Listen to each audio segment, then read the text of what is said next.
The final weekend of non-conference play is officially in the books, and these are my latest SEC baseball power rankings as conference play approaches. Hello, everyone. I'm Chris Phillips of SEC Unfiltered. Appreciate each and every single one of you tuning in. Make sure you like, subscribe, turn on notifications. Check us out via podcast, wherever you get your podcast. You can also find us across all social media platforms, as well as our website, secunfiltered.com. We're powered, as always, by our friends over at FANDUEL. Visit FANDUEL.com/SECU to join today and get started with $150 in bonus bets when you win your first $5 bet. Once again, that's FANDUEL.com/SECU to get started with $150 in bonus bets today. Guys, non-conference play is officially in the books from the standpoint of weekend series. We now look ahead to the start of conference play. 10 straight weekends where the men are separated from the boys. And with that being said, let's look at my latest SEC baseball power rankings as we sit here on this Tuesday, March the 11th. And we will start at number 16. Once again, the Missouri Tigers are holding it down in the cellar. Going to be a long year for Carrick Jackson's squad. They split a 4-game series with Binghamton. Again, guys, what would you set the number at? Over under 4.5? SEC wins from Mizzou? Is that too high? I'd probably still go under, to be honest. This team, and I don't mean to dance on the grave or throw more shade than needed, but I think this is going to be the worst team in SEC history. Like, I think this team could realistically go 2-28 in SEC play. Like, I think it's that kind of team. I think the worst overall record or conference record, if you will, has been 4-26. I think 2015 Auburn did that, if I recall correctly. I think Mizzou could finish even worse than that. So, going to be a long year in Como. At number 15, guys, I've got the South Carolina Gamecocks. I got something you're going to notice, too.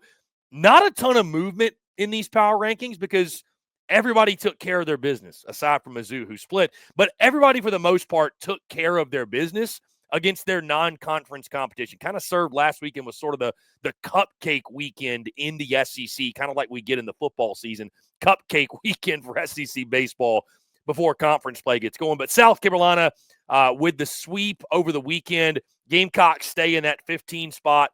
Lot to prove for them. They begin conference play. Oklahoma comes to town to Founders Park. Big opportunity, but certainly a lot to figure out for Paul Maneri and the Gamecocks there. At number 14, I've got the Kentucky Wildcats. Kentucky staying put. They got a really intriguing series this weekend against Georgia. Again, a lot can happen in that one. There's a lot of question marks, a lot of moving pieces. I'm excited to see both of these clubs in action. A lot of questions. I think it's interesting. Georgia and Kentucky, I think the two teams in the SEC that have been challenged the least in their non-conference slate. So a lot of unknowns of both sides. Certainly Nick Mingione in Kentucky would love to go in there, and I think what we would consider pull the upset in that series. Number 13, guys, I've got the Mississippi State Bulldogs. I'll tell you this, and I know some State fans are upset with me, and I get it. I admittedly feel like this is lower than I think Mississippi State is going to be. It's just going off of what I've seen right now. Mississippi State, I still think a lot to prove offensively. I love Pico Khan in the Friday spot. I think pitching depth is still a strength for them, but it's just a loaded league, guys, and right now I think this is where Mississippi State belongs, in the 13 spot. At number 12, I've got the Vanderbilt Commodores. Guys, they get the sweep over the weekend over a pesky Xavier team, and Xavier gave them some trouble in games 2 and 3, but again, Vanderbilt able to get the series sweep. Vandy boys have got a big one. They go to Auburn this weekend to take on the Auburn Tigers at Plainsman Park. Big opportunity, of course, for them, as is for everyone else as conference play gets going. You're going to hear me say that a lot, but the Vandy boys, will they have enough offense to compete week in, week out in the SEC? That's the big question that I want answered. Number 11, guys, I've still got Texas A&M staying put. You know, it's weird. For Texas A&M, it was a strange week, right, since the last time we all spoke here. They lose a Tuesday night midweek game. They bounce back on Wednesday and win, and then the weekend comes around. Bats kind of get going. You see Jace Lavalette hit a big home run. You know, Caden Kent did a ton offensively.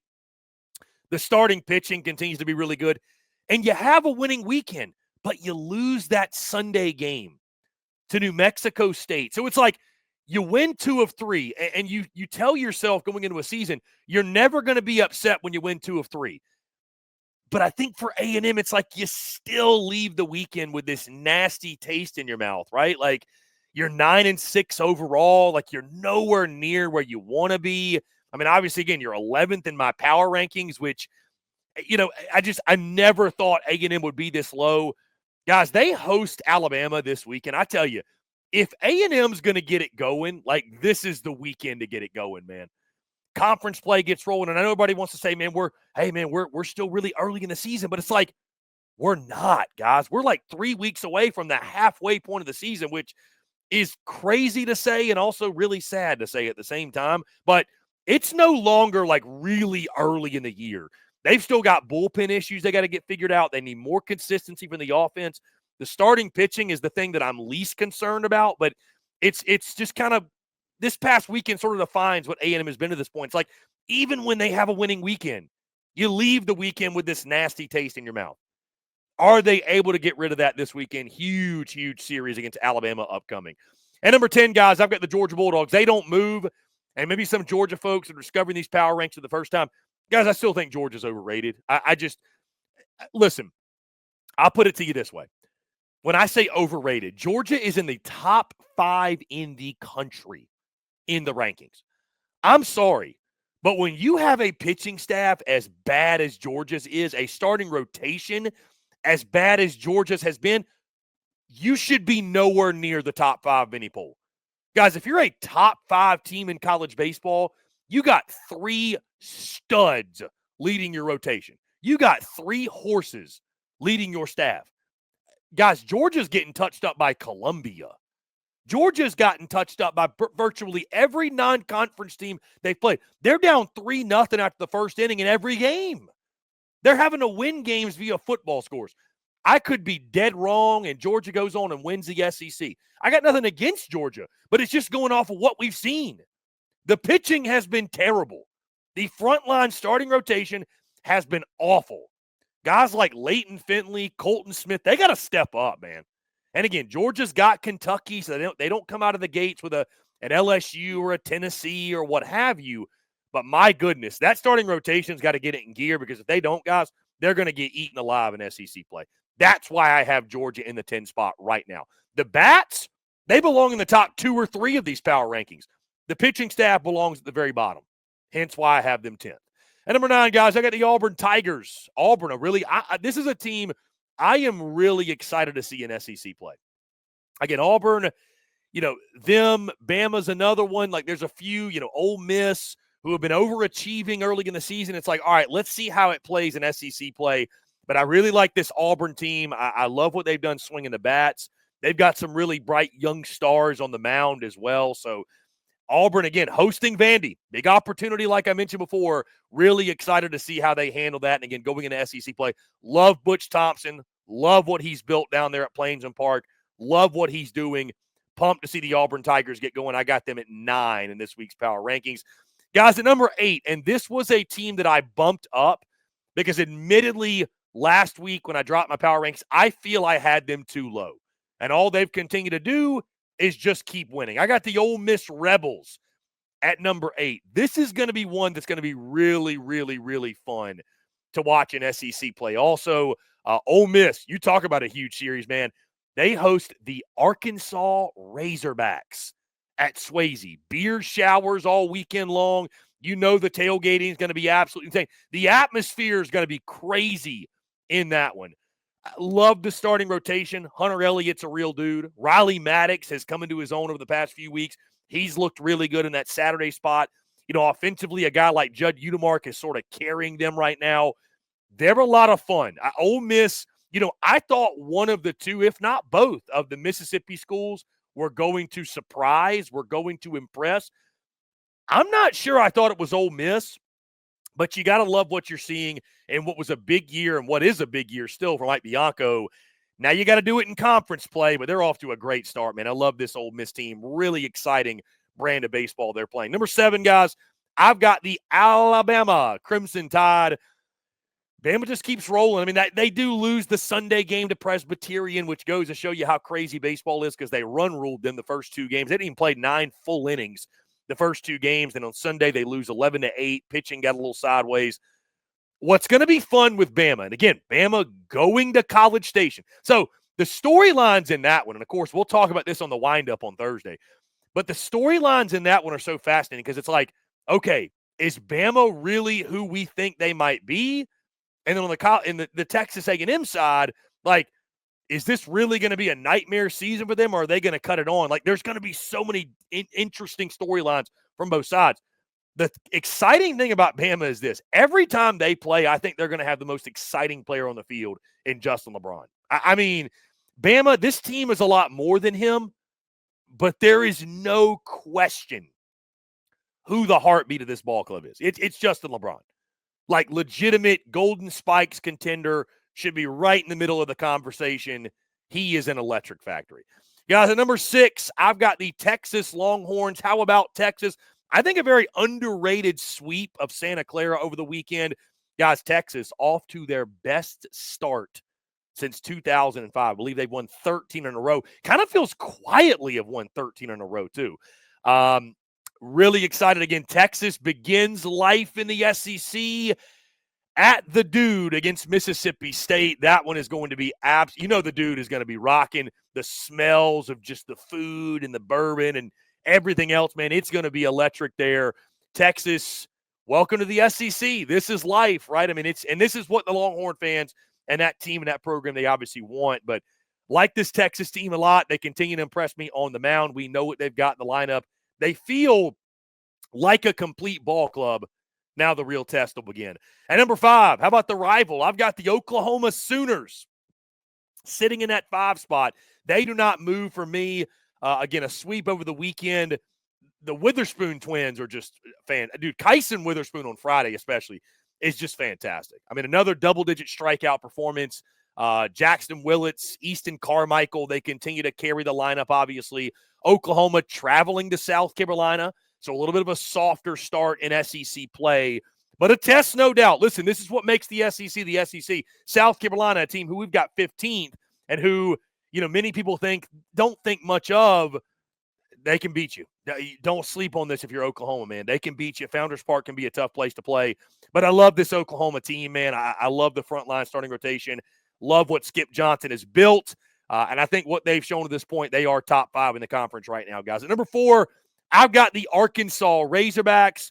Arkansas earning the sweep over Portland. Again, like we mentioned, Hogs will travel to Swayze to battle the beer showers and Ole Miss. The one thing I want to see is Gabe Gackle get back to really being Gabe Gackle. Even in the Friday start, got touched up a little bit there early. Wasn't as bad as the Charlotte start, obviously. But I like what I'm seeing from the offense with Brent Iredale. Obviously, Q-Hio Aloy is the hottest baseball player on the planet. I mean, the dude is just cannot miss. I like what I'm seeing offensively from them. Now the offense, again, has got to carry it in an SEC play. I think the pitching's going to be there. I'm not worried about that. You go on the road to start. I still like this Hogs team. Again, they were my pick. Let me remind you, they were my pick in the preseason to win the regular season title in the SEC. So we'll see if that happens. Again, starting at Ole Miss, a fun way to get it going. Number 3, guys, I got the Florida Gators. Florida with a dominating sweep over Harvard. Talking to folks down there, Harvard, not a great baseball team, but Florida doing what you would expect. That they did lose their first midweek last week, which I thought was going to happen. Guys, when you play the kind of teams that Florida does in the midweek, the UCFs, the FAUs, heck, at the time of us recording, Florida plays Florida State tonight. Florida's battle tested as anybody in the midweek. Like, their pitchers, when they get work in the midweek, they are playing the best of the best, bottom line. So Florida sitting at 3rd for me. I think still, for whatever reason, they're not a ball club we're talking about enough. And it seems like at this point in the season, the 2 teams ahead of them, there's a lot more drama, especially on social media, a little bit more flash. Florida's just kind of going about their business a little bit. Now, they open SEC play at Lindsey Nelson in Knoxville against against the Tennessee Volunteers. Florida will travel up to Knoxville. That is going to be, the series of the weekend, I think, in college baseball. What a weekend that's going to be. Guys, number 2, I got the LSU Tigers. Again, LSU, they take care of their business. The big news out of Baton Rouge, I think Josh Pearson is sort of filling into that DH role, kind of taking that DH role. LSU is complete a team as anybody in college baseball, guys. I think the only thing they may be worried about at times is that the lineup can go a little bit cold, but I guess that's really anybody besides Tennessee, who we're about to talk about. But outside of that, man, again, LSU, probably the team and the fan base and the program that's like least excited for SEC play because they open up against Mizzou. So not quite the juice. I mean, listen, it's still an SEC weekend. Anything can happen, but LSU in the 2-spot, guys, I think, again, one of the best teams in college baseball. I know they're number 1 in the polls right now, but number 1 for me in my power rankings, and the team that I think should be number 1 in the country in all of the polls, I think they're deserving. You got to give it to Tony Vitello and the Tennessee Volunteers. And again, for the second straight week, or maybe it's the third straight week, actually, they are number 1 in my power rankings. I mean, guys, Tennessee's just a machine right now. They are spot the weakness. I mean, they don't. I mean, guys, we talk about the hitting and how good the hitting has been, and we mention the pitching, sure, but they go and throw a no-hitter. I mean, it is insane what Tony Vitello has built and what Tennessee is doing. They hit a zillion home runs. They've got dude after dude after dude on the bump. The way the starting rotation's shaking out with Liam Doyle, Marcus Phillips, that's as good a 1-2 punch as you're going to get in the SEC. I'm curious the way the Sunday roll evolves for them, but they've got plenty of options, right? It's not like they don't have high-quality options. Tegan Coons is emerging as a stud. And then again, guys, the lineup. I mean, Andrew Fisher's coming into his own. We've already seen what Gavin Kylan has done. Hunter Inslee's going to be there and be a basher. The freshman Levi Clark. I mean, it's up and down the lineup. I mean, they can kill you 1 through 9 at any time. They look, dare I say, it's too early to say this, but they look better than they did last year. And we're talking about a team that won the national championship. Now, are they better from the standpoint of being able to come up clutch and do it when it matters most? That's TBD. But they might be a better overall team than they were a season ago. And that is terrifying. That's truly terrifying for everybody else in college baseball. So, guys, again, these are my SEC baseball power rankings. Do you agree? Do you disagree? How would you power rank the teams of the SEC as we begin to enter conference play? Guys, that's going to do all for me. Before we get out of here, though, I want to tell you about our friends over at FanDuel, because it's always brought to you by our friends at FanDuel. Guys, this bracket season, FanDuel's letting you make the call, because right now, new customers can get $200 in bonus bets when you win your first $5 bet. That's $200 extra bucks to bet on everything from clutch shots to last-second heartbreaks and even who's cutting down the nets. If you've been waiting to join, there's no better time. There's tourney action almost every day, and FanDuel has amazing bet types like spreads, totals, game props, and so much more. Guys, they've even got college baseball spreads too. Obviously, we're talking baseball power rankings. You can bet on the midweeks. You can bet on the weekends. We're going to be throwing plays and picks out there. We're going to be betting on the SEC tournament, March Madness, everything in between. Everything you can think of. Make sure you're following our picks and make sure you're placing your bets with our friends over at FanDuel. Again, visit FanDuel.com/SECU and get in on the college hoops action all tournament long. Must be 21 and up and present in select states or 18 and up and present in D.C. First online real money wager only. $5 first deposit required. Bonus issued as non-withdrawable bonus bets, which expires 7 days after receipt. Restrictions apply. See terms at sportsbook.fanduel.com. FanDuel is offering online sports wagering in Kansas under an agreement with Kansas Star Casino, LLC. Gambling problem? Call 1-800-GAMBLER or visit FanDuel.com/RG. Call 1-888-777 or 789-7777 or visit ccpg.org/chat in Connecticut or visit mdgamblinghelp.org in Maryland. Hope is here. Visit gamblinghelplinema.org or call 800-327-5050 for 24/7 support in Massachusetts or call 1-8778-HOPE-NY or text HOPE-NY in New York. Guys, once again, do you agree with my power rankings? Do you disagree? How would you power rank the teams of the SEC right now on the diamond as we begin to enter conference play. Once again, guys, that's going to do all for me. Appreciate each and every single one of you tuning in. Again, make sure you like, subscribe, turn on notifications. Check us out via podcast, wherever you get your podcasts. You can also find us across all social media platforms, as well as our website, secunfiltered.com. Until next time, guys, I'm Chris Phillips of SEC Unfiltered. Appreciate each and every single one of you tuning in, and we will catch you on the other side.